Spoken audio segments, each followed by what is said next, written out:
What's up, Juventini? Alberto here, got all your Juventus news, and it's been some wild rumors floating around, all right? As wild as Beppe Marotta's left eye, and he's involved in one of them about a potential return. We'll take a look at that one, okay? We've got legends speaking about this current Juventus side, and one of them having some choice words that sparked a reaction in Juventini. We'll take a look at that. Midfield rumors and how everything will stem off Rabiot's decision, okay, and his deal setting the tone. We've got that and more, like a potential player swap involving a young midfielder who's impressing away from Juve right now. Like the video, subscribe to the channel. This is the AJC. Let's rock. Let's get into it with the wild rumor that broke through yesterday about Beppe Marotta and a potential return, saying that Elkan is looking at bringing him in a CEO type role with broad powers. All right, so number one, weak source, he did say high probability also of this happening, okay? And I will say this, it caught some attention based on somebody that is in the know in regards to Juventus saying the same thing yesterday, but I still give this thing like a 1% chance, if even that. I'll never rule anything out completely, but there is high probability, not that this happened, that nothing comes of this.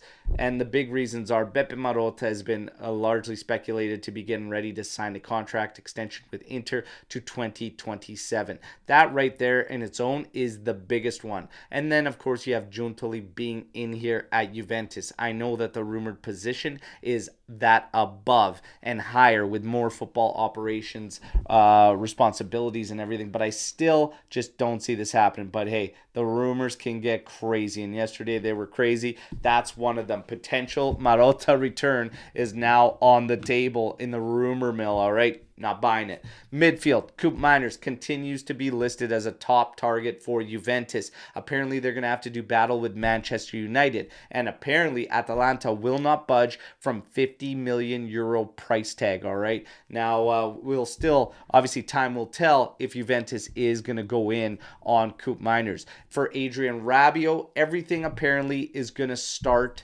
there for Juventus. That contract extension will be looked at the end of the season. If he renews, it is said that Juve will acquire one midfielder. If he does not, apparently they will be looking to bring in two midfielders, okay? As far as other names thrown out there, Toni Kroos still continues to linger there. However, it has taken a big hit as it's being largely reported and speculated he is going to get a 1-year extension at Real Madrid. So he is just simply a pipe dream for Juventini, okay? As far as other names, obviously we still have Ederson, okay? We still have Lewis Ferguson, and we still have Goodmanson. And the latest rumor says that Enzo Barrenechea could be used to bring down Goodmanson's price. For me, I do not sell outright Barrenechea.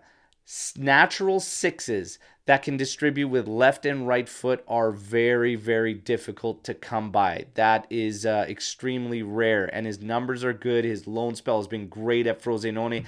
He's the kind of guy that you can make a decision at the end of the season if you want to integrate next season being in 3 competitions, or do you want to just put him out on another loan next season, which still could happen. If you're going to integrate him, though, then I think it opens up the door for a discussion on Hans Nicolosi Caviglia, because another loan for him is kind of useless for Juventus. I think we're at a point where you got to make a decision on Caviglia. For me, I'd probably keep Barrenechea on loan next season, and I would look at using Caviglia more, being in European play as well, and making a decision after that. But decisions. Juve is going to be filled with them over the next couple seasons with all these young guys lurking around. As far as the midfield goes, Alcaraz, our only signing in the January window next to Giallo, is in fact someone that Juve could see a future with, and the rumors say that they are going to be utilizing him. There's also rumors surfacing he could be in the lineup against Udinese on Monday, which I wouldn't be against, okay? But Juve's said to be getting ready to renegotiate that sale price to try and get it around 30 million euros. I'm going to take all this with a grain of salt. The first thing is first, let's see him in action and let's see him play and see what he can bring before we even talk about any type of acquisition there permanently for the player, all right? But he could be in line to get some minutes against Udinese. Now, we get to the coaching rumors, and Milan and Juve are said to be showing interest in Thiago Motta, all right? And now, as far as these rumors with coaches, all I'm going to say is this.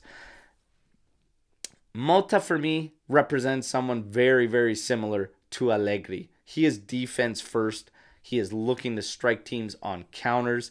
And to be honest, we have to ask ourselves, what are we after if Juventus does make the change? I'm just going to give you my 2 cents. You have certain coaches. You have your high stimulus coaches, okay? Come in, rah, rah, rah, high stimulus. We all know who we're talking about. But they have a shelf life of around 2 years, and then they fade out. Is that the best option for this current Juventus side that is finally starting to make the upward trajectory? To get someone in just for 2 years and then have to kind of try to evolve that or move forward. The other thing is, all right, then you have your modern coaches. I hate when people say modern football coaches because it's not really a thing. It's more just philosophies that coaches have. But you've got 2 sets of modern coaches that are being looked at and admired by Juventini. You have those that need massive budgets, and one of them is out there right now that needs a massive budget to get his game to go through and still needs time. It took him several years to get rolling. And then you have those modern coaches that will die by their philosophy and not change. And I'm not sure if that's ideal for Juventus.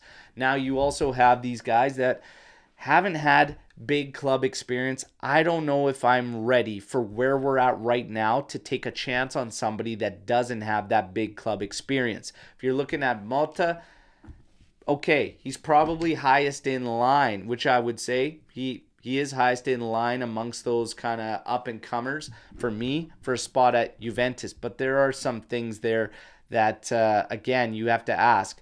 And we can go use Conte as an example. In 2011-12, he didn't have big club experience, came in and changed everything. But we were also a side that was 7th, 8th, hovering around those places in the table. And you can afford to take those chances. Right now, can we take a chance on an unknown? Would it be the best move? For me, I need somebody that's established, that has a serious CV, if we are going to make a change. But that is just my 2 cents, all right? And maybe I just got it out for Motta a little bit because of the connections with Inter and the man laid hands on Gigi Buffon in an altercation.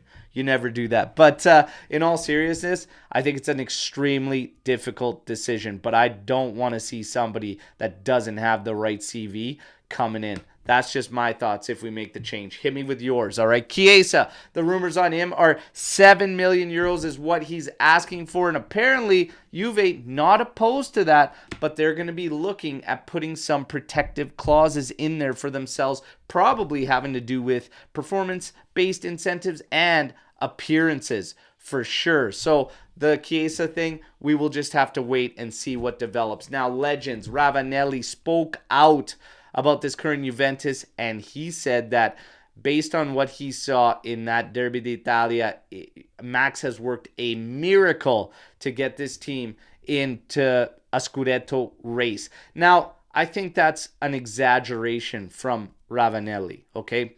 I think saying it's a miracle that we're competing, no, it's not a miracle that we are competing in the Scudetto race. But I do agree with him in the fact that he's shining a light that this roster is still in need of work, and we saw that gap in the Derby d'Italia, and he did go as far to say that these players, some of them, just don't have that DNA right now. He said they could over time, but at the moment, he doesn't see that bravery, that ferocity, and that fight out of some. And I find it hard to disagree that in that Derby d'Italia, what happened more is just these guys, a young team, you have a very young team, shit their pants in a big moment.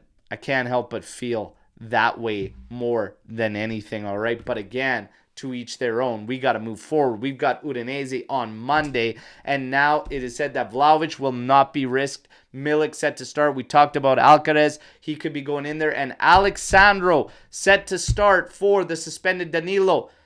What the hell does Rugani have to do? Just play Rugani. Don't worry about this ball movement thing because it's not that great from Sandro, all right? Use your midfielders. Two-man pivot. But the biggest thing, let's look for answers on the left side of the pitch. And I don't think Alexandro is it, okay? But look for answers. I would switch something up and not start Kostic against Udinese. Let's try to get some balance from left to right. What do you guys think? You know the drill. Like the video, subscribe to the channel, but hit me in the comments with everything you just heard and your thoughts on all the news, all right? Can't wait to hear from you. Be back tomorrow with another edition. As always, fino alla fine, forza Juventus. Ciao tutti.